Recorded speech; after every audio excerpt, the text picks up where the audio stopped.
Good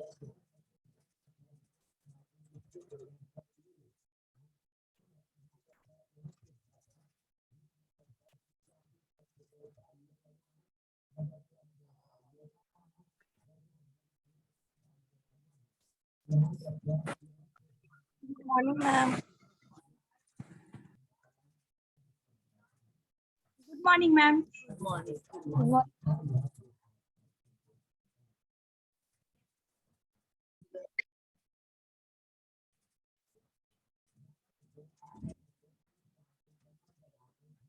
camera on कर लीजिए सब लोग।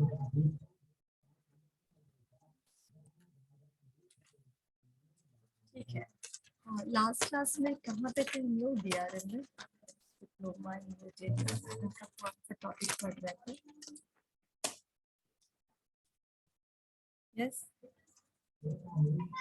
Ma'am layout grid layout floor layout. हम we are on layout. Layout मैंने आप लोगों को बताया था। ठीक है, ग्रिड लेआउट से पहले आपको मालूम है ना कि अभी जो भी आपका एड ऑन हो रहा है उसका सर्टिफिकेशन भी होगा, सर्टिफिकेट्स आपको मिलेंगे कि आपने ये ऐड ऑन किया है। तो उसके लिए थोड़ा सा सीरियसली पढ़ लो ऐड ऑन, ताकि आपको सर्टिफिकेट मिल सके जब पढ़ ही रहे हो तो। और जो हम लोगों ने इससे पहले पढ़ा था मैं उसमें से कुछ पूछूं क्या तुम लोगों से, जस्ट टू ट्राई चेक कि आपको वो सब आता है या नहीं आता है, भूल गए बताइए। हम लोगों ने इससे पहले जो भी पढ़ा, कितने, मैं सिंपल चीजें पूछूंगी, कौन कौन से फैक्टर्स हैं जो लोकेशन को इन्फ्लुएंस करता है? मैम पब्लिक एरिया, जैसे भीड़ भाड़ा एरिया हो, जैसे लोग आसानी से लोग एरिया, सीधा बोलो location location. Ma'am demographic. Demographic, हाँ, demography is a factor which influence location decision. और मैम एक्सेसिबिलिटी, जो एक्सेसिबिलिटी यानी कि एम्प्लॉय एक्सेसिबिलिटी या फिर otherwise anyways accessibility in terms of customer also. ठीक है, एक्सेसिबिलिटी यानी उस एरिया में क्या ट्रांसपोर्टेशन का वो है। Ma'am availability of raw material. Availability of raw material, ठीक है। मार्केट एरिया आसपास में होना, ये भी एक फैक्टर हो सकता है। इंफ्रास्ट्रक्चर फैसिलिटीज, ठीक है। मैम फुटफॉल्स, ठीक है, कस्टमर का वहाँ कितना ज्यादा। मैम गवर्नमेंट पॉलिसी भी हो, गवर्नमेंट पॉलिसी भी बिल्कुल हो सकता है। गवर्नमेंट का पॉलिसी नहीं है तो फिर बिहार के अंदर अल्कोहल का बिजनेस नहीं हो सकता क्योंकि गवर्नमेंट ने बैन कर रखा है। और मैम मैन पावर का एबिलिटी, मैन पावर एक्सेसिबिलिटी, हाँ, मैन पावर का वहाँ पे होना, ठीक है। अवेलेबिलिटी ऑफ मैन पावर, ठीक है, मैम वर्क फोर्स एट्रीब्यूट, वही हो गया, अवेलेबिलिटी ऑफ मैन पावर हो गया, वर्क फोर्स एट्रीब्यूट्स, ठीक है। ठीक है, और कुछ? आपके अपना आपका बजट, टैक्सेशन, आपका अपना बजट यानी कि आपका कैपिटल, आपका बजट, क्योंकि लीज रेंट पर जब हम लेते हैं तो बजट भी देखना होता है ना। अदरवाइज हर लोग चाहता है कि हमारा फ्रंट में हो, हमारा पॉश एरिया में मार्केट हो, लेकिन जब हम दूर में जाते हैं या फिर कन्वीनियंस या लोकल स्टोर बंद करके भरते हैं तो फिर वहाँ पे कुछ बजट भी कंस्ट्रेन होता है। इसलिए ऑर्गेनाइजेशन का या फिर आउटलेट का अपना बजट जो होता है वो भी इम्पोर्टेंट है। कॉम्पिटिटर्स का आसपास में होना, है ना, presence of competitors around the business, या फिर वहाँ पे नो कॉम्पिटिटर्स है तो फिर आपको सारे ये रिसर्च वर्क खुद ही करने होंगे। ठीक है, दीज आर द फैक्टर्स। एक बात और बताओ, लोकेशन इतना इम्पोर्टेंट क्यों? चलो ना भी ले लेते हैं ना, बोरिंग रोड में अगर कुछ दिक्कत हुआ तो यहाँ से फिर मूव कर जाएंगे, चले जाएंगे एग्जीबिशन रोड में या कहीं और। क्या इतना सोचना, क्यों लोकेशन के लिए इतना हम सोचते हैं? यस, रिटेल बिजनेस में लोकेशन क्यों इतना इम्पोर्टेंट हो जाता है कि अब इतना सारा फैक्टर्स के बारे में सोच रहे हैं? कभी कहीं पे भी जा सकते हैं ना निकल के। मैम लोकेशन इम्पोर्टेंट होता है ना, उससे कस्टमर कितने आएंगे, उससे सेटिस मेरा बिजनेस कैसे ग्रो करेगा, मेरा बजट क्या है उस हिसाब से। जैसे अगर हम एग्जीबिशन रोड में ले ले और डाक बंगला चौराहा, मेरा बजट 50,000 का है और डाक बंगला चौराहा पे मेरा 50,000 में बजट नहीं हो पा रहा है, नहीं खोल पा रहे, तो वो बजट भी इम्पोर्टेंट हो गया। गवर्नमेंट का क्या पॉलिसी होगा कि हम वहाँ नहीं कर सकते, यहाँ ये कर सकते, मैन पावर अवेलेबल, लेकिन ये सब टर्म्स को देखते हुए एक्चुअली रिटेल में लोकेशन बहुत इंपॉर्टेंट है, क्योंकि सबसे अधिक मुश्किल रिटेल में लोकेशन बार बार चेंज करना होता है। आपका yes ma'am. Establish ma'am location, transport system है कि नहीं वहाँ, ये है मैम। यानी कि लोकेशन आप बार बार चेंज नहीं कर सकते हैं। देखो, कभी कभार once in a blue moon, कभी कभार अगर आपको स्टैब्लिश है आपका कोई बिजनेस, आपका 5 साल 7 साल से एक जगह पे है, और तब आप किसी कारण से, या तो एक्सपेंशन के कारण से या फिर किसी भी कारण से आप अपने स्टोर को एक जगह से दूसरी जगह मूव करना चाहते हैं, तो आप मूव करते हैं। आप वहाँ पे एक नोटिस बोर्ड लगा देते हैं कि हम ये दुकान मूव करके यहाँ से फलाने किसी इस एड्रेस पे चली गई है, राइट। अदरवाइज अगर आप फ्रिक्वेंटली लोकेशन चेंज करेंगे तो क्या होगा, आपका कोई अपना लॉयल कस्टमर डेवलप नहीं कर पाएंगे, क्योंकि जो आसपास के कस्टमर होते हैं, जो हमेशा आने वाले कस्टमर होते हैं, उनका वो एरिया होता है जहाँ, जैसे बोरिंग रोड में जो शॉप है, अब हम अगर रोज ही बोरिंग रोड आते हैं तो ऑब्वियसली उस शॉप को प्रेफर करेंगे ना, जो अभी बोरिंग रोड में, और हमेशा जाके ले लेंगे। तो इस तरीके से क्या होता है, इस एरिया में अक्सर आने वाले लोगों का वो एक स्थान बच जाता है जहाँ से आप बिजनेस डीलिंग करते हैं, जहाँ से आप सामान लेते हैं या सर्विसेज लेते हैं। फिर अगर आप फ्रिक्वेंटली चेंज करते रहेंगे तो आपका कस्टमर बेस गड़बड़ आ जाएगा, है ना। आपका कस्टमर बेस हिल जाएगा, कोई आपका अपना कस्टमर बन ही नहीं पाएगा। इसीलिए रिटेल में कहा जाता है कि लोकेशन चुनने से पहले आप 100 बार सोचिए, क्योंकि लोकेशन एक बार फाइनल करने के बाद आप उसको हर महीने जैसे नहीं बदल सकते हैं, है ना। स्कूल है, हॉस्पिटल है, क्रेच है, या फिर सलून है, या फिर पार्लर है, या फिर कोई शॉप है या आउटलेट है या मॉल है, वो क्या हमेशा बदलता है? नहीं, ऑलमोस्ट फिक्स होता है। 8 साल 10 साल 15 साल अगर इस तरह के बाद उनको कभी जरूरत पड़ेगी तो हो सकता है वो अपना लोकेशन चेंज करे, लेकिन वो फ्रिक्वेंटली लोकेशन नहीं चेंज कर सकते। रिटेल में लोकेशन चेंज बहुत डिफिकल्ट है, और इससे आपका कस्टमर बेस प्रभावित होता है। इसीलिए लोकेशन डिसीजन को जितने फैक्टर्स इन्फ्लुएंस करते हैं, उन सारे फैक्टर्स के बारे में बिफोर हैंड डिसीजन लेना होता है। ठीक है, नेक्स्ट मैम क्वेश्चन। हाँ बोलो। मैम जो किसी का दुकान है, अगर वो अंदर एकदम अंदर एरिया में, तो उसको तो बहुत दिक्कत होती होगी। नहीं तो देखिए, भाई जो अंदर एरिया तुम बोल रहे हो ना, एक्चुअली कोई अंदर एरिया नहीं होता। अब हमारे कॉलोनी में हमारा एक हम शॉप है, ठीक है ना। तो उसके ग्राहक कौन है? ऑब्वियसली कस्टमर जो वो सब कॉलोनी में रहते हैं, और कुछ लोग जो उधर से आते जाते हैं, ठीक है ना। लेकिन मेन जो उनका कस्टमर बेस है वो उस कॉलोनी के लोग हैं।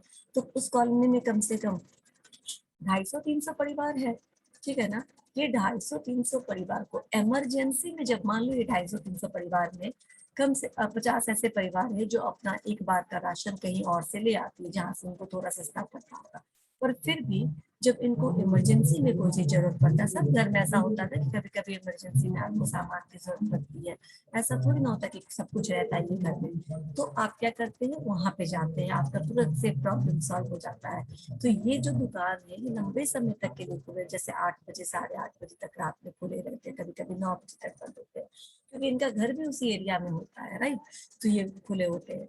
और जो उस लोकेशन में रहने वाले लोग हैं, जो उस कॉलोनी में या मोहल्ले में रहने वाले लोग हैं, वो उनके फ्रिक्वेंट कस्टमर होते हैं। हाँ, उनके कस्टमर लिमिटेड जरूर होते हैं। जितना आपका फुटफॉल मेन मार्केट में आएगा, उतना फुटफॉल आपके उस मोहल्ले वाले स्टोर में नहीं आएगा। लेकिन इसीलिए वो मोहल्ला वाला जो स्टोर होता है वो मॉम एंड पॉप शो की तरह होता है, छोटे मोटे पारिवारिक खानदानी किराने की दुकान की तरह होता है, जिसको कोई भी, कभी बच्चा बैठ गया, कभी वाइफ बैठ गई, कभी खुद फादर चला लिए, कोई भी मिल करके चला लेते हैं। और बिजनेस साइज बहुत अनलिमिटेड नहीं होता है, एक लिमिटेड साइज ऑफ बिजनेस भी होता है। ठीक है, सोनल समझ में आया? Yes ma'am. अंदर मतलब ये कम से कम वो अपना एक कस्टमर तो देख ही लेगी ना कि हाँ मेरे कितने कस्टमर बन पाएंगे, उसके बेसिस पे ही चलेंगे। तो ऐसे गली मोहल्ला में, छोटे छोटे मोहल्ले में, कॉलोनी में भी होते हैं स्टोर्स, ठीक है ना, जिनका लिमिटेड साइज होता है, उनके कस्टमर बेस भी लिमिटेड होते हैं। लेकिन ये लिमिटेड बेस भी 200-250 तो होता ही, इतने में इनका काम चल जाता है, क्योंकि इनका साइज ऑफ बिजनेस भी ऑलमोस्ट वैसा ही होता है। ठीक है, यस मैम। अब ये बताओ कि रिटेलिंग में जो डिफरेंट लेवल्स है, रिटेलिंग में डिस्ट्रीब्यूशन चैनल के, वो कौन कौन से हैं और कितने लेवल्स हो सकते हैं? सिंपल सिंपल सिंपल चीजें पूछ रही हूँ और इम्पोर्टेंट चीजें पूछ रही हूँ।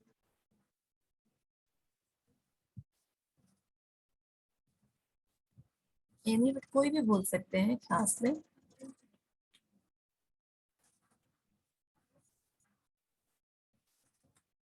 डिफरेंट चैनल्स पूछ रही हूँ मैं, डिस्ट्रीब्यूशन के डिफरेंट चैनल्स। रिटेल में कितने तरह के चैनल हो सकते हैं डिस्ट्रीब्यूशन के?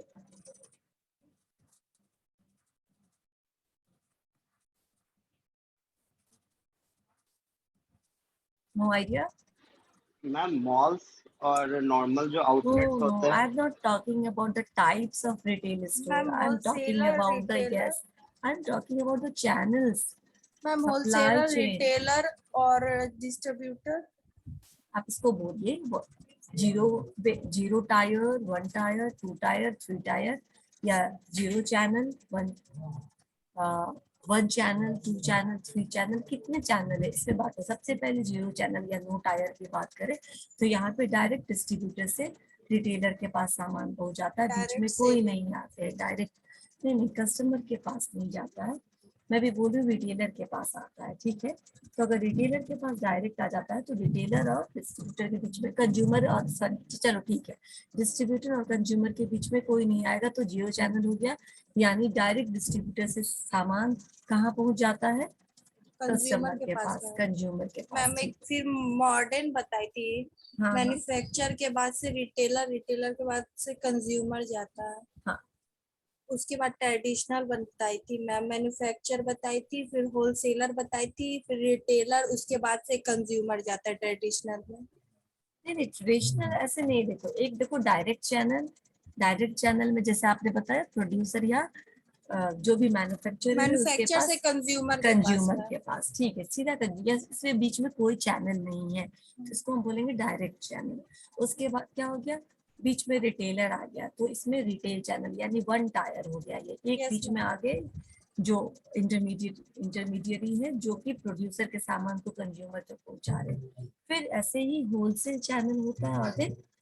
होलसेल चैनल में क्या होगा, तो ऐसे ना मैन्युफैक्चर से होलसेलर होगा, होलसेलर से फिर रिटेलर जाएगा, रिटेलर फिर कंज्यूमर तो जाएगा। इसमें बीच में कितने आए, दो टायर दो, आए, दो यस मैम। इंटरमीडिएरीज आए तो इसको हम होलसेल चैनल कहेंगे। या इसमें दो इंटरमीडिएरी आए तो टू टायर ये हो जाएगा। और उसके बाद फाइनली जो सबसे हमारा प्रचलित तरीका है वो थ्री टायर। इसमें क्या क्या, इसमें प्रोड्यूसर, प्रोड्यूसर से एजेंट या ब्रोकर, उसके बाद होलसेलर या डिस्ट्रीब्यूटर, फिर रिटेलर और फिर कंज्यूमर।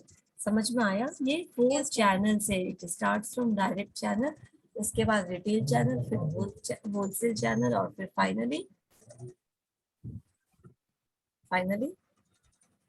जो सबसे मैंने बाद में बताया एजेंट चैनल, ठीक है ना, एजेंट जिसमें आगे। तो यहाँ पे तीनों लेवल ऑफ वो है। जो फाइनली एंड कंज्यूमर कौन है, एंड में किसको मिल रहा है प्रोडक्ट, तो कंज्यूमर को मिल रहा है।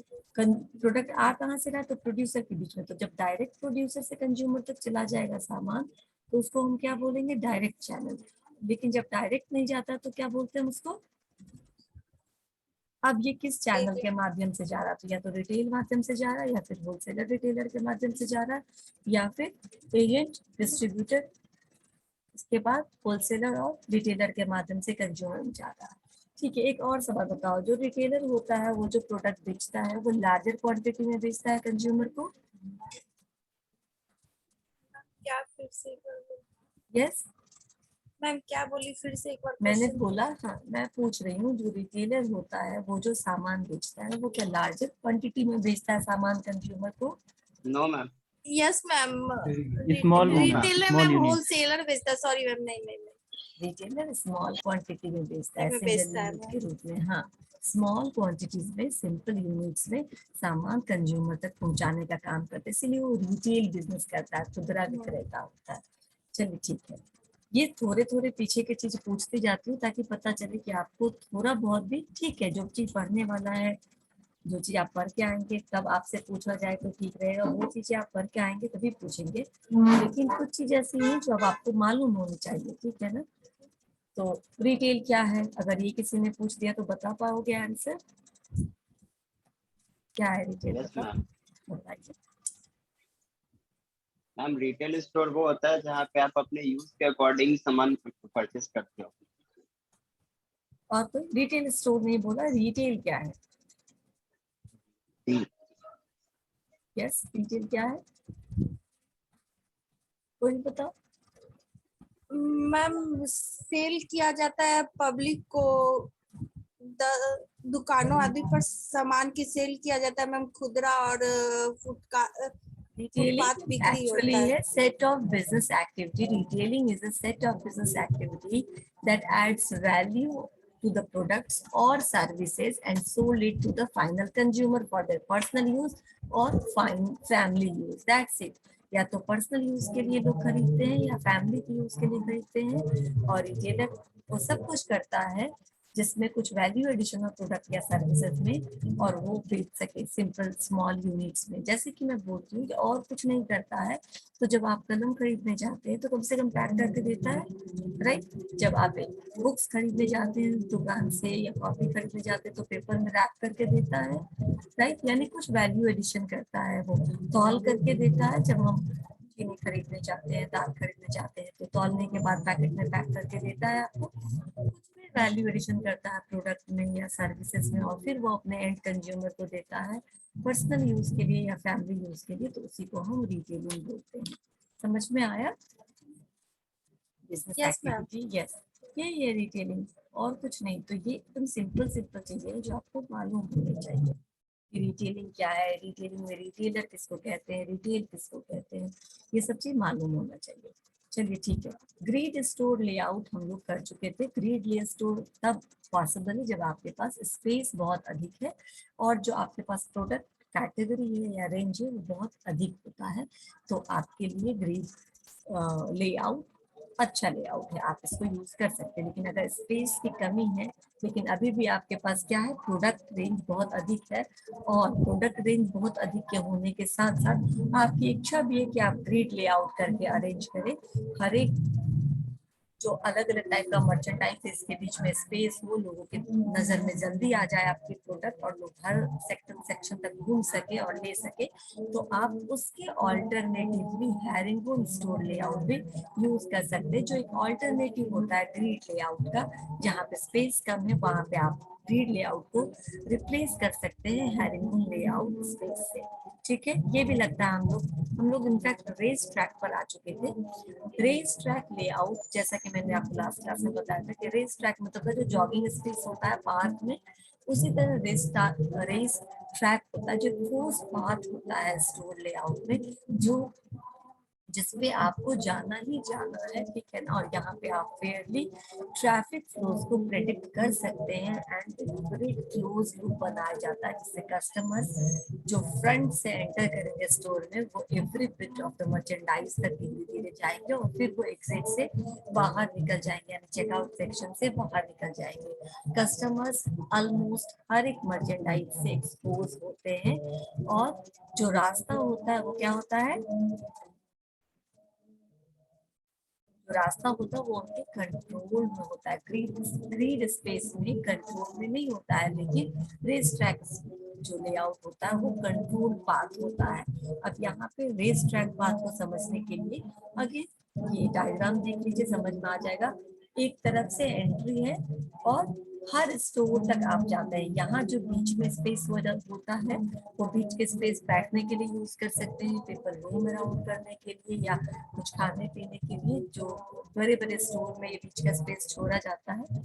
अब आपके B&M मॉल में ये स्पेस सिर्फ लिफ्ट के लिए यूज किया गया है, आपने ध्यान दिया है ना, लिफ्ट के लिए और मूवमेंट के लिए यूज किया गया है।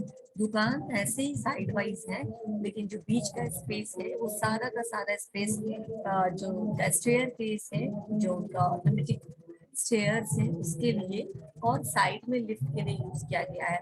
लेकिन आप बहुत सारे मॉल में जाएंगे तो आपको ये बीच में मिलेगा उसी का सेंटर में, लेकिन और अधिक स्पेस होता है, तो यहाँ पे सोफा चेयर ऐसे ये सब भी लगे थे बीच में, कोई जैसे कि कोई सीसीडी हो गया या फिर कोई और बरिस्टा हो गया, इस तरह का जो कैफेटेरिया होता है वो रहता है, उनका भी सीटिंग अरेंजमेंट होता है, ये इसके लिए यूटिलाइज कर सकते हैं। और बाकी आपका एक ठोस पाथवे बना हुआ है कि आप यहाँ से एंटर करेंगे तो आप जितने भी दुकान होंगे इस पूरे एरिया में सब आप मूव करते हुए इधर से आप एग्जिट हो जाएंगे। ठीक है, तो मैक्सिमम प्रोडक्ट एक्सपोजर होता है रेस ट्रैक में, या लूप भी इसको बोलते हैं, लूप लेआउट भी बोलते हैं इसको। ठीक है, ट्रैफिक पैटर्न प्रेडिक्टेबल होता है और ईजीएस्ट स्पेस होता है प्रमोशंस के लिए, यानी कि आप जो बचे हुए स्पेस है उसमें प्रमोशन कर सकते हैं, उसमें होर्डिंग्स लगा सकते हैं, उसमें पैम्पलेट लगा सकते हैं, ऐसा आप कर सकते हैं। पूरे शॉपिंग को एक्सपीरियंशियल बनाने के लिए भी ये किया जाता है। इसीलिए मैंने कहा कि बीच में बहुत जगह शॉपिंग के लिए या फिर कोई इवेंट के लिए ऐसे जगह रखे जाते हैं। जो कस्टमर बहुत समय तक नहीं रुकना चाहता वो इसको लीव करेगा। Customer don't get browse at will, जो वो जाते हैं पूरा को घूमना पड़ता है, उनको लूप को टहलना पड़ता है, वो उनकी बहुत इच्छा से नहीं डिपेंड करता है। कई बार वो इच्छा नहीं रहते हुए भी पूरा एक चक्कर लगाकर उनको आना होता है, इसीलिए इसको बोलते हैं वो अपनी इच्छा से पूरा ब्राउज नहीं करते। कई बार ये फोर्स ब्राउजिंग होता है।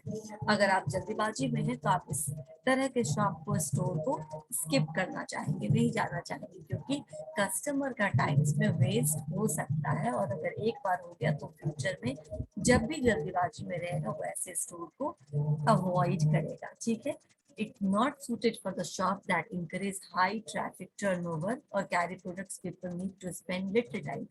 ये जो लेआउट है ये ऐसे प्रोडक्ट के लिए बिल्कुल सुटेबल नहीं है जहाँ पे आप बहुत अधिक ट्रैफिक को एक्सपेक्ट कर रहे हैं। ठीक है, क्योंकि आपके पास इतना स्पेस नहीं है, क्योंकि चारों तरफ आपने यूज कर लिया है उसको स्टोर या मर्चेंडाइज को डिस्प्ले करने में, और बीच का एरिया आपका जो है वो किसी न किसी चीज में बिजी है। तो आपके यहाँ अगर बहुत ट्रैफिक हो गया तो फिर बहुत ट्रैफिक हो गया है, बहुत ज्यादा कस्टमर टर्न आउट हो जाते हैं, या फिर किसी प्रोडक्ट को परचेज करने में कंसिडरेबल टाइम लगता है। जैसे कैसे, आप जब महंगे प्रोडक्ट्स लेते हैं, ठीक है ना, ऑटोमोबाइल्स लेते हैं या फिर आप महंगे इलेक्ट्रॉनिक्स के आइटम्स लेते हैं, तो आप थोड़ा टाइम स्पेंड करते हैं ना।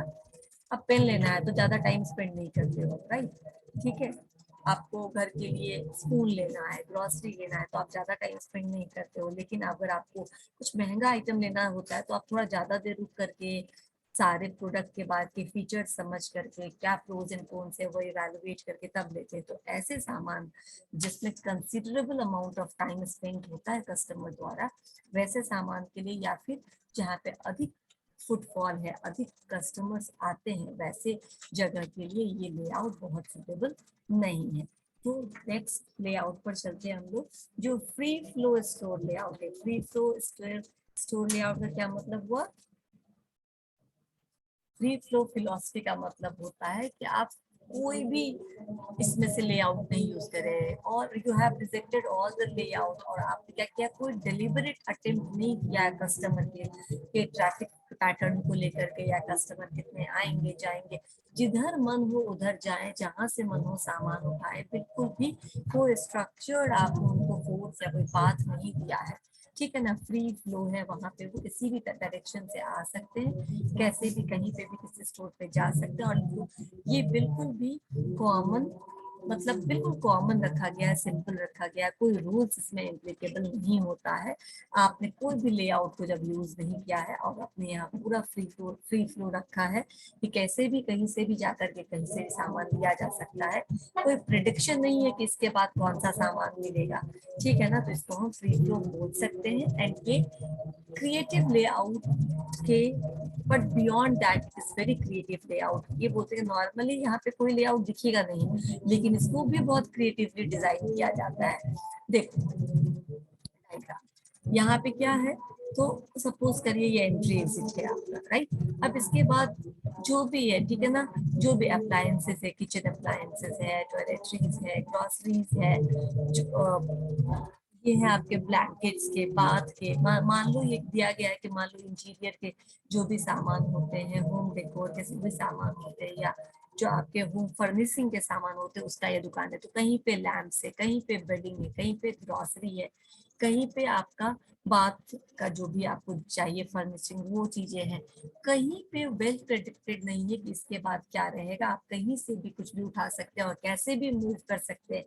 अच्छा, ये तो मैं रेस ट्रैक से अलग लग रहा है, रेस ट्रैक से अलग लग रहा है, मैंने ये पूछा।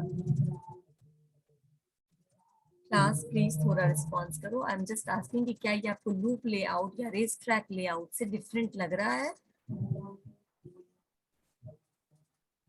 yes or no, कुछ तो बोलो. Is it different from the earlier layout what we have studied right now? Yes, ma'am. कैसे अलग लग रहा है सोना? बोलो कैसे अलग लग रहा है? रेस ट्रैक थोड़ा अलग होता है इसको. थोड़ा ये अलग होता है, मैं आपको बताती हूँ कैसे अलग है. सिंपल है, बहुत अलग है ना ये रेस ट्रैक से, तो ये बहुत ही अलग है. अब यहाँ पे एक रास्ता है, फोर्स पाथ बना हुआ है, इसी रास्ते को फॉलो करना है ना. यहाँ से सीधा यहाँ आ सकते हैं? नहीं आ सकते. आपको यहाँ आने के लिए पूरा ये ट्रैवल करके यहाँ तक जाना पड़ेगा, राइट? या फिर आप इधर से इधर आ सकते हैं. लेकिन यहाँ पे फ्री फ्लो में यही है कि आप कहीं पे भी जा सकते हैं, कोई एक रास्ता तय नहीं किया गया है. आप सीधा यहाँ सेंटर करते हैं, आप इधर से जा सकते हैं, आप इधर से भी जा सकते हैं, आप इधर से आगे बढ़ करके इसका चक्कर लगा करके तब बाग में जाए, तब ग्रॉसरी में जाए, तब यहाँ आए, तब यहाँ आए, तब लैंप्स के लिए जो लेना है, घर के लिए लाइटिंग के लिए कुछ लेना है तो लैंप सेक्शन में जाए. अलग अलग सेक्शन में आप कैसे भी मूव कर सकते हैं, कहीं कोई बंधन नहीं है, राइट? इसके लिए भी आपके पास अधिक स्पेस होना चाहिए. कम स्पेस में क्या फ्री फ्लो पॉसिबल है? नहीं है, राइट? तो फ्री फ्लो यहाँ पे भी पॉसिबल नहीं है, आपके पास अधिक स्पेस होना चाहिए. फ्री फ्लो जो होता है वो सिंपलेस्ट लेआउट होता है विद सम क्रिएटिविटी, राइट? ये बिल्कुल कॉम्प्लेक्स नहीं होता है लेकिन क्रिएटिव होता है. फ्री फ्लो जो होता है वो लिमिटेड जो स्क्वायर फुटेज होता है ना, ये जो इमेजिनेशन होता है या जो स्पेस है वो जब सफिशिएंट हो तो आप यूज कर सकते हैं. अब देखो, it is great for small spaces. जब स्पेस कम है बट आप फ्री फ्लो रखना चाहते हैं तो आप कर सकते हैं, ठीक है. All works within areas of loops and spines layout. More on that below. मतलब जो एक सेकंड, ये क्या है? जितने भी एरियाज है वो एक लूप पे या एक स्पाइन लेआउट में आएंगे. लूप एंड स्पाइन लेआउट क्या होता है? बीच में है और आप किसी भी लूप में जा सकते हैं. Create more space between products, यानी डिफरेंट प्रोडक्ट रेंज के बीच में स्पेस क्रिएट करता है. Less likelihood customers will bump into one another, यानी कि कस्टमर्स एक दूसरे के ऊपर बहुत ज्यादा भीड़ नजर नहीं आएगी आपको, क्योंकि कोई भी किधर से भी निकल सकता है. Better suited to high end shops with less merchandise. वैसे शॉप्स के लिए ये ज्यादा सूटेबल है जहाँ पे मर्चेंडाइज का नंबर, वेराइटी लिमिटेड है, ठीक है ना. स्पेस कम हो चलेगा लेकिन मर्चेंडाइज का नंबर कम हो, उनके लिए ये बहुत अधिक सूटेबल है. Most active to create an experiential retail space, यानी कि जो रिटेलिंग का जो मेन मुद्दा है कि आप अच्छा एम्बियंस क्रिएट करके वो क्रिएट करता है. नेक्स्ट है often less space to display product. कभी कभी जो मैं बोल रही थी कि अगर कम स्पेस है तो डिस्प्ले प्रोडक्ट को डिस्प्ले करने में मुश्किल हो सकता है अगर आप फ्री फ्लो यूज करेंगे तो. easy to forget there are best practices that still should be followed. यहाँ ये भी हो सकता है कि आप आसानी से आप ये बोल सकते हैं कि और भी कोई प्रैक्टिसेस है जो आप यूज कर सकते हैं. जो भी अनरिटन रूल्स है वो पीपल जो है ना उसको इग्नोर कर सकता है. और कभी कभी ये फ्री फ्लो स्पेस कस्टमर को कंफ्यूज कर सकता है. कैसे कंफ्यूज कर सकता है? क्योंकि कोई प्रेडिक्टेबिलिटी नहीं है ना. हम कहते हैं ना ये सेक्शन होगा किड्स का तो इसके बगल में होगा वुमेन्स वेयर, उधर होगा मेंस वेयर, ऐसे प्रेडिक्शन होता है, ठीक है ना. ग्रोसरी का है तो यहाँ पे अगर घर के सामान मिल रहे हैं तो इधर टॉयलेटरीज मिल जाएंगे, इधर वॉशिंग सेक्शन होगा, इधर जो भी माउथ क्लीनर है, टूथब्रश है, पेस्ट है, ये सब का होगा. प्रिडिक्ट हम कर लेते हैं. यहाँ पे क्या है, कोई प्रिडिक्टिबिलिटी नहीं है तो कस्टमर कंफ्यूज भी हो सकता है. किधर से किधर गए, किधर निकल गए, पता नहीं चला. भूल भुलैया टाइप का है ना, भूल भुलैया टाइप का लेआउट ये हो सकता है. तो इसके लिए अब नेक्स्ट जो लेआउट है वो boutique store layout. Boutique store layout नाम से ही पता है कि नॉर्मली मर्चेंडाइज जहाँ पे अपैरल्स होते हैं वहां पे ज्यादा यूज किया जाता है. बीच का जो स्पेस होता है उसको एक डिस्प्ले के लिए यूज किया जाता है, साइड वाइज डिस्प्ले किया जाता है. ये बहुत ज्यादा जो है यूज किया जाता है. अपैरल्स के कोई भी दुकान में चले जाए बुटीक लेआउट यूज किया जाता है यहाँ पे, क्योंकि जो फ्री फ्लो लेआउट है वो भी इसका टाइप है, ठीक है ना. Boutique store layout actually free flow को करता है, जो कि क्या करता है, वॉल, प्रोडक्ट डिस्प्ले और फिक्सचर द्वारा डिफरेंट एरियाज को डिवाइड करता है और स्मॉल फीलिंग ऑफ शॉप्स एक स्टोर के अंदर आपको छोटे छोटे स्टोर जैसा समझ में आता है। ठीक है, एक इसमें क्या क्या है, क्यूरियोसिटी इन शॉपर्स, इस स्टोर में क्या होगा, इस सेक्शन में क्या होगा, इस सेक्शन में क्या होगा, ये आपके क्यूरियोसिटी जनरेट करता है। Different brands and product categories के बीच में डिफरेंशिएट करता है, इधर प्यूमा, इधर एरो, इधर कुछ और, राइट, इधर डब्ल्यू, इधर वीवा, जो भी है उसके बारे में आपको प्रोडक्ट कैटेगरीज को डिफाइन करता है और बहुत सारे प्रोडक्ट या बहुत सारे ब्रांड्स का सामान एक साथ क्रॉस सेल किया जा सकता है। लिमिटेशन इसके क्या है, display space, limited space for display of merchandise को डिस्प्ले करने के लिए लिमिटेड स्पेस है, और शॉपर्स को जो शॉपर्स जो है वो बहुत अच्छे से स्टोर को एक्सप्लोर ना कर पाए। ठीक है, लेकिन बुटीक नॉर्मली कपड़ों के ब्रांड जो होते हैं, ब्रांडेड जो क्लोथिंग्स होते हैं वही यूज करते हैं। स्ट्रेट स्टोर लेआउट या फिर स्पाइन लेआउट, ये क्या है, स्ट्रेट स्पाइन स्टोर लेआउट बोलते हैं, जो स्पाइन मतलब बीच में एक सेंटर है और स्ट्रेट है, ठीक है ना, उसमें सारे हैं, and very easy plan, effective and create space for customers to pursue for your store, यानी कि बेसिक है, स्ट्रेट डिजाइन है, कस्टमर को अट्रैक्ट करने के लिए बनाया जाता है ऐसे डिजाइन, और यहाँ पे क्या है, बहुत सारे फीचर्स जो है मर्चेंडाइज के जो होते हैं वो आपको डिस्प्ले में लगा करके आप रख सकते हैं। साइनेज बोर्ड्स, प्रोडक्ट डिस्प्ले, और जो भी स्ट्रेटेजिकली डिस्प्लेड है कस्टमर्स के जो इंटरेस्ट का सामान है उसको आप कहाँ पे, किस एस्ले में, किस गलियारी में, या कहाँ पे आपको कौन से स्पेस में उसको डिस्प्ले करना है, ये सारा आपको यहाँ पे बता सकता है। यानी कि ओवरऑल एक ये जो डिजाइन होता है स्टोर का, इसमें small markets, food stores, department stores, ये सब इसको यूज करता है, स्पाइन स्टोर लेआउट को यूज करते हैं। वो तो फूड स्टोर हो सकते हैं या फिर डिपार्टमेंटल स्टोर हो सकते हैं या फिर स्मॉल मार्केट्स जो है वो भी स्ट्रेट स्पाइन स्टोर लेआउट को यूज करते हैं। प्रोज देखो, customers are more likely to make it to the back of the store, यानी कस्टमर पीछे तक, यानी एक सेक्शन से शुरू करके पूरे ही एरिया को, पूरे कस्टमर, पूरे ही स्पेस को एक्सप्लोर कर सकता है। और शॉपर्स क्या होता है, शॉपर्स क्या बहुत अधिक स्पेस होता है चारों तरफ घूमने के लिए, लुक अराउंड करने के लिए, स्पेस यहाँ पे काफी अधिक होता है, लाइक दिस, ठीक है ना। नेक्स्ट है शॉपर्स में मूव क्विकली भी आप मूव कर सकते हैं, जो सामान लेना है एक तरफ से निकलिए, देखिए आप पूरा का पूरा शॉप भी एक्सप्लोर कर पा रहे हैं, और आपको जो सामान लेना वहां आप रुकिए और फिर वहीं से आप एग्जिट कर जाइए। स्ट्रेट लाइन है, ठीक है ना, यानी कि स्ट्रेट एस्ले में not lend itself as well to exploration and discovering new products. ये क्या है, ये कोन्स है, यानी कि आप सीधा निकल गए तो बहुत नए प्रोडक्ट को एक्सप्लोर नहीं कर पाए, यानी कि वहां तक पहुंच नहीं पाए। ठीक है, these are different layouts. Again मैं बोलती हूँ कि ये दुकान के इंटीरियर को डिफाइन करता है कि किस तरीके से आप सूटेबल एंड कन्वीनियंट इंटीरियर बनाएंगे। अब ये डायगोनल स्टोर लेआउट, डायगोनल मालूम है ना, क्रिस क्रॉस है ना, डायगोनल तिरछा, आरा तिरछा अरेंजमेंट।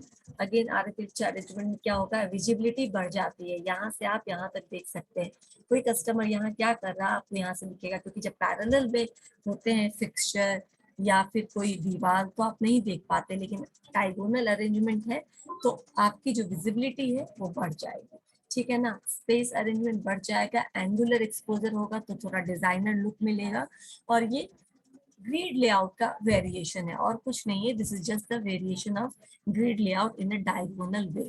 ठीक है, लिमिटेड स्पेस है यहाँ पे भी, और मोर जो मूवमेंट के लिए बहुत अधिक स्पेस यहाँ पे भी है, तो कस्टमर का सर्कुलेशन बेहतर होगा। जो भी चेकआउट सेंटर होगा वो लोकेटेड होगा स्टोर के सेंटर में, और यहाँ से बेहतर सिक्योरिटी इंश्योर की जाती है, जो मैं बोल रही थी कि विजिबिलिटी बढ़ जाती, कहीं से भी आप पूरे स्टोर पे नजर रख सकते हैं। Shoppers can not take a shortcut to specific product, जो शॉपर्स हैं वो इस यहाँ तक अगर जाना होगा इस एरिया तक तो बहुत शॉर्टकट नहीं ले सकता, उसको पूरा जाकर के एक्सप्लोर करना होगा। जो नैरोअर एस्ले है वो क्या होगा, डायगोनल स्टोर लेआउट में कॉमन है कि आपका एस्ले जो है, यानी दो जो भी आपका डिस्प्ले है या फिक्सचर है उसके बीच का जो स्पेस है वो थोड़ा नैरो हो जाएगा। ठीक है, सिर्फ कोई बात नहीं। एंगुलर स्टोर लेआउट, एंगुलर मतलब कोई स्पेसिफिक इसमें नहीं है, कहीं पे डायगोनल, कहीं पे सर्कुलर, कहीं पे रेक्टेंगुलर, ये हो सकता है, ये एंगुलर लेआउट है। ये भी एक्चुअली काफी क्रिएटिव है। और जो ऑटोमोबाइल्स की कंपनीज होती हैं, जो बड़े बड़े ब्रांड के दुकान होते हैं, जो हाई एंड सामान में डील करते हैं, वो अपने दुकान में इस तरीके का बहुत अच्छा एक्सपीरियंस देने के लिए इस तरीके के क्रिएटिव लेआउट को यूज करते हैं, जो बुटीक भी स्टोर का मिक्सचर है, जो डायगोनल का भी मिक्सचर है, जो ग्रिड का भी मिक्सचर है, और ये है एंगुलर। ठीक है ना। Just to become more creative with your interior design you can go for this, nothing else. बाकी जो एंगुलर में था वही सब इसमें भी है। एंगुलर के बाद एक और जियोमेट्रिक डिजाइन है। जियोमेट्रिक डिजाइन में आप किसी भी शेप, किसी भी डिजाइन में, ज्योमेट्री के किसी भी डिजाइन में, जैसे अभी मैंने इससे पहले एंगुलर देखा कि डिफरेंट एंगल से डिफरेंट स्टोर के सामान को अरेंज किया गया था, उसी तरह आप ये सारे कुछ भी नहीं है, these are just creative way of the same interior design को क्रिएटिव बनाने के लिए किया गया। जो बेसिक है वो ग्रिड है, रेस ट्रैक लूप है, या फिर आप इससे पहले जो आप लोगों ने बुटीक डिजाइन पढ़ा है, दीज आर द बेसिक्स। ठीक है ना। ये सब उसी का फ्री फ्लो है, ये बेसिक है। उसके बाद जो हमने हेरिंग बोन पढ़ा है, ये बेसिक है। लेकिन बाकी का जो नीचे आपने पढ़ा, डायगोनल, ये एंगुलर एंड देन ज्योमेट्रिक, ये सब है एनहांस करने के लिए, अपने शेप को, अपने इंटीरियर को एनहांस करने के लिए। आर्ट, म्यूजिक, ये सब चीज जो सामान बेचते हैं, और जो बहुत मिलेनियल्स या जनरेशन, अच्छा ठीक है, मिलेनियल्स का मतलब समझते हो तुम लोग? यस, या जनरेशन एक्स मैंने कहा, कोई बता सकता है क्लास में? यस, कोई जानता है?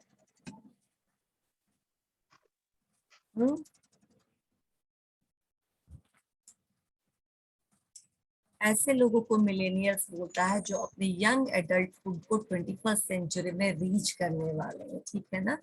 जो वो सारे पीपल जो 21st सेंचुरी में यंग एडल्टहुड को रीच करने वाले हैं, इसको हम मिलेनियल्स बोलते हैं। तो जो बिल्कुल से टीनेजर्स हैं, बिल्कुल से अभी यंग हैं, उनके लिए जो सामान हम अभी बना रहे हैं, ऐसे सामान बेचने वाले जो रिटेलर्स हैं, वो अपने यहाँ ये सारे पैटर्न यूज करते हैं, वो जियोमेट्रिकल हो, वो डायगोनल हो, या फिर वो एंगुलर हो। ठीक है, ताकि ये वैसे कस्टमर्स को बहुत अट्रैक्ट करता है। ठीक है, ये सारे लेआउट्स। चलिए ठीक है। इलेक्ट्रॉनिक आइटम में होता है ट्रेंडी आइटम्स को बेचने के लिए, ओल्डर ऑडियंसेस को अट्रैक्ट नहीं होते हैं। ओल्डर जो ऑडियंस होते हैं या जो शॉपर्स होते हैं, उनको एक स्पेसिफिक वे में एरन चीजें अच्छी लगती हैं, तो वो वैसे स्टोर की तरफ अट्रैक्ट होते हैं।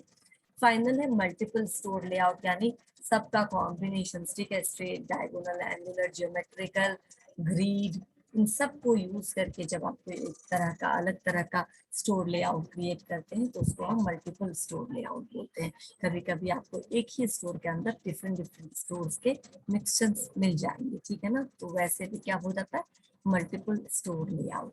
These are the types of layout, और ये सिर्फ इंटीरियर के बारे में बात करता है। अब विजुअल मर्चेंडाइजिंग। मर्चेंडाइजिंग तो मैंने तुम लोग को बता रखा है क्या है।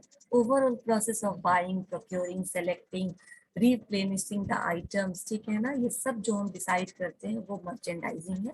और मर्चेंडाइजर पूरे स्टोर के बारे में, अगर सेंट्रलाइज्ड है तो सेंट्रलाइज बाइंग के थ्रू पूरे स्टोर के नीड को फुलफिल करता है, और अगर डिसेंट्रलाइज है तो हर स्टोर मैनेजर एक मर्चेंडाइजर के रूप में काम करता है, कि हमारे स्टोर में जो जो भी डिमांड होता है उस चीज को वो ऑर्डर करके प्रोक्योर करके रखता है, और उसके कैसे कैसे वो सामान मूव कर रहा है बस पे नजर रखता है। लेकिन विजुअल मर्चेंडाइजिंग क्या होता है? अभी सिर्फ हमने मर्चेंडाइजिंग देखा था, विजुअल मर्चेंडाइजिंग क्या होता है? यस,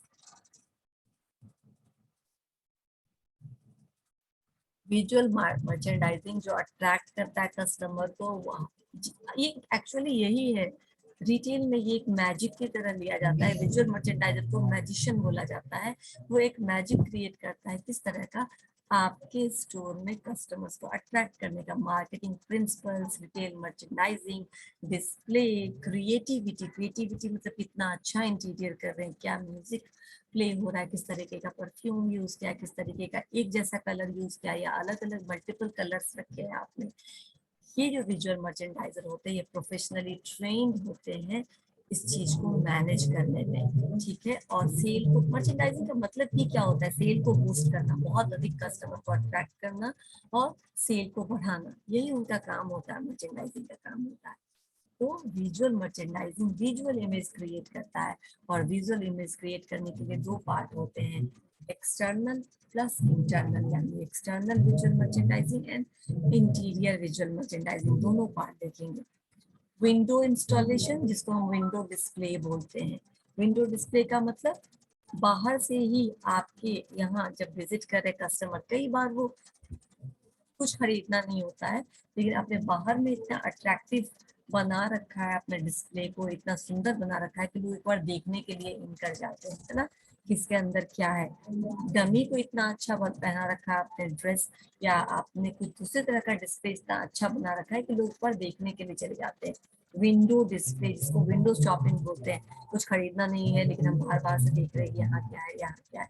विंडो डिस्प्ले भी एक चीज है, विजुअल मर्चेंडाइजिंग का पार्ट होता है। इन स्टोर डिस्प्ले यानी स्टोर के अंदर आपने किस तरीके से डेकोरेट कर रखा है सामान को, डिस्प्ले का, डिस्प्ले मतलब किस तरीके से आपने उसको एग्जीबिशन में लगाया हुआ है, शोकेस में लगाया हुआ है। इंटरैक्टिव डिस्प्ले, कई बार मिरर्स होते हैं, कलरफुल मिरर्स होते हैं, या फिर इंटरैक्टिव मतलब इमेजिनरी मिरर्स होते हैं जो कभी आपको छोटा, कभी आपको बड़ा, कभी आपको डिफरेंट लुक का बना देता है, तो वो भी डिस्प्ले का पार्ट होता है, वो भी क्यूरियोसिटी जनरेट करता है कस्टमर के दिमाग में। सेल्विंग्स मतलब कैसे आप पैटर्न में सजा के रखते हैं सामान को। पॉइंट ऑफ सेल डिस्प्ले, जिस पॉइंट पर आप सेल कर रहे हैं उसका डिस्प्ले कैसा है, पोस्टर्स कैसे आपने लगा रखे हैं, टिकट्स कितने हैं, क्या प्राइस है उस टिकट्स का, या फिर आप एंटर करने का प्रमोशनल या सीजनल डिस्प्ले। और मैनिक्विन स्टाइलिंग, मैनिक्विन जो मैंने पहले बताया जो विंडो डिस्प्ले का पार्ट है, डमी को किस तरीके से आपने तैयार कर रखा है, ठीक है ना, ये सब है विजुअल मर्चेंडाइजिंग के पार्ट। क्लियर हो रहा है? विजुअल मर्चेंडाइजिंग समझ में आ रहा है कुछ भी? ठीक है, हम लोग इस विजुअल मर्चेंडाइजिंग को नेक्स्ट क्लास में डिटेल में पढ़ेंगे, लेकिन अभी मैं थोड़ा सा आपको बस इनसाइट देना चाह रही थी कि आपको समझ में आ रहा है कि नहीं। विंडो डिस्प्ले यानी बाहर से अट्रैक्ट करना, इन स्टोर डिस्प्ले दुकान के अंदर जाके आपने कैसे सजा रखा, इंटरैक्टिव डिस्प्ले जिसपे आप इंटरैक्ट कर रहे, जो आपको लगे कि अरे ये कहाँ आ गया हूँ, मैं बहुत छोटा दिख रहा हूँ, मैं बहुत लंबा हो गया हूँ, होता है ना। कभी कभी ऐसे मिरर्स को यूज करते हैं डिस्प्ले के रूप में। सेल्विंग, कितना सिस्टमेटिकली आपने सेल्विंग कर रखा है, अरेंज कर रखा है चीजों को। बाकी पोस्टर्स, प्रमोशनल या सीजनल डिस्प्ले, जैसे कि होली के टाइम में होली जैसा सजाना, क्रिसमस के टाइम में क्रिसमस जैसा सजाना मॉल को, या फिर न्यू ईयर के टाइम में अलग तरह का लुक देना, या फिर रिपब्लिक डे या 15 अगस्त के टाइम में देखते हो सब लाल हरा केसरिया हो जाता है ना, मतलब आपको वो वाइब्स देते हैं, फेस्टिवल वाइब्स देते हैं। प्रमोशनल डिस्प्ले कहते हैं उसको, या सीजनल डिस्प्ले कहते हैं। और मैनिक्विन तो आप जानते हैं। इस चीजों के बारे में लोग नेक्स्ट क्लास में पढ़ेंगे, अभी मैं अटेंडेंस ले लेती हूँ। विजुअल जो आपको दिखने के बाद अट्रैक्टिव लगता है उसको हम विजुअल बोलते हैं। तो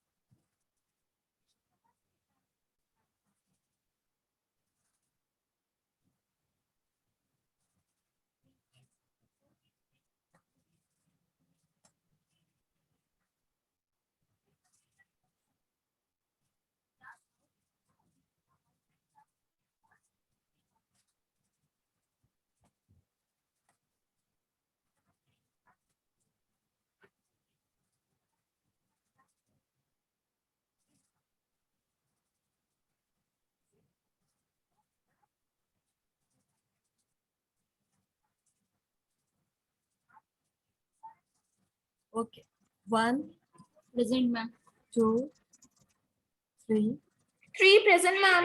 4 5 6 6 present ma'am. 7 8 Yes, ma'am. 9 ठीक 9 Present ma'am.